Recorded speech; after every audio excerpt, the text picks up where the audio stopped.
आज तुम्हाला गड्डू, चिंकी आणि आंबा याने आंबाची गोष्ट, गड्डू, चिंकी आणि उंदराची गोष्ट याची गोष्ट सांगणार आहे. तर एकदा गड्डू चिंकी आई बाबांना म्हणत होते की चला ना आंबे आणूया. आई म्हणते की अरे पण आंब्याचा सीजनच कुठे सुरू झालाय, आता तर खूपच महाग आंबे आले, म्हणजे काही चांगले आंबे नाही आले. चांगले आंबे आले की आपण जाऊया. तर मग हे कोण गजचिंकींना होतं, पण हरी नावाचा जो मित्र असतो त्यांचा, त्याची जो आई असते ते आमरस घेऊन येते. गजचिंकी विचारतात की काय आहे, तर मग ते म्हणते की तुमच्या आवडतीचा आमरस आहे. तर आंब्याचं नाव एकटंच खुश होतात, तर ते सगळे रस पितात.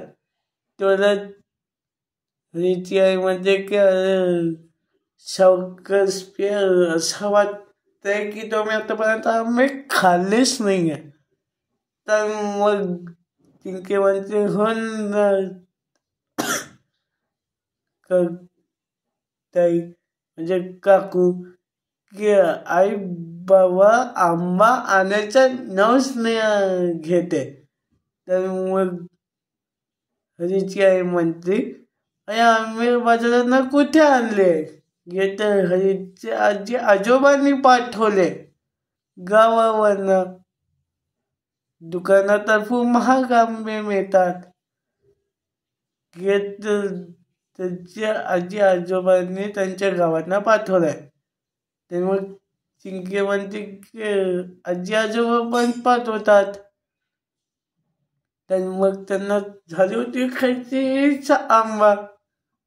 तर मग एक दिवस डिलिव्हरी जो बॉय असतो तो काही बॉक्स घेऊन बाहेर उभा असतो.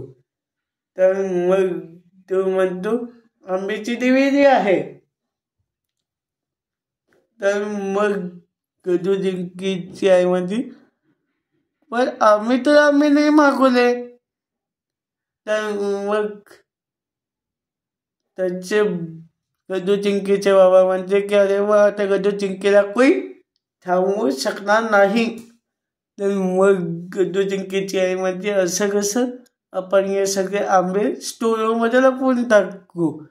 त्याला पण ठेवतात स्टोरमध्ये, लावून घेतात डिलिव्हरी बॉय एक सगळे आंबे स्टोरमध्ये ठेवून येतो आणि मग दार लावून घेतो. तेवढ्यात गजू चिंकीला जो घर असतं त्यांना पुरा त्यांच्या घरात आंब्याचा वास पसरला असतो. तर मग त्यांना वास येतो. तर मग आंब्याचं वास दिशेने ते त्या स्टोरूमपर्यंत पोचतात. चिंकी म्हणते मोठ्या गाईने स्टोरूममध्ये लपवले आंबे. तर मग गड्डू म्हटलो की जा आणि चाबी घेऊन ये स्टोरूमची.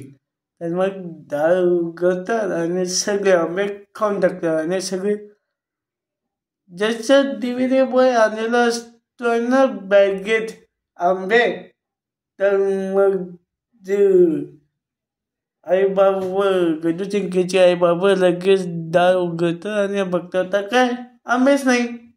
तर मग गजू चिंकीची आई विचारते की खरं सांगा की आंबे तुम्हीच खाल्ले ना.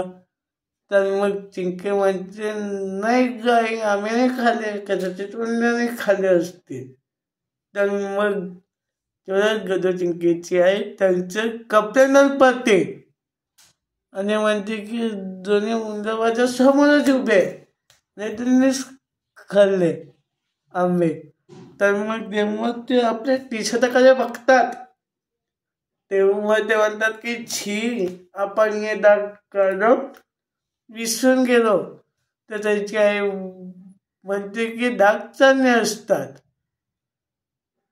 तर मग त्यांना आपली चूक लक्षात येते की आपण चूक केली. तर मग अशी होती गड्डू चिंकी आणि उंदीर याची गोष्ट.